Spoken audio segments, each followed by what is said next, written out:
It's my life. Lazy. It's my life. I got dirty. It's my life. Hello guys, ipapakita ko sa iyo guys kung paano magluto ng gulay na kangkong. Ay pinagluto kami ng anak ni Lolo. Yan.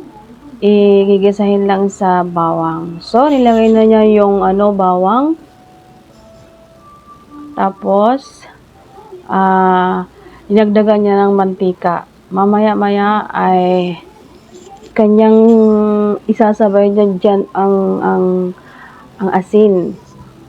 So, isabay niya yung asin sa pag-isa sa bawang para siya ay matunaw. Yun ang kanyang sikreto na pagluluto, ang kanyang technique sa pagluluto.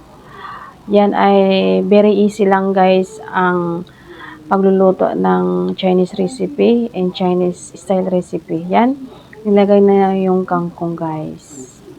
Yan. Tapos, lagyan niya ng wine.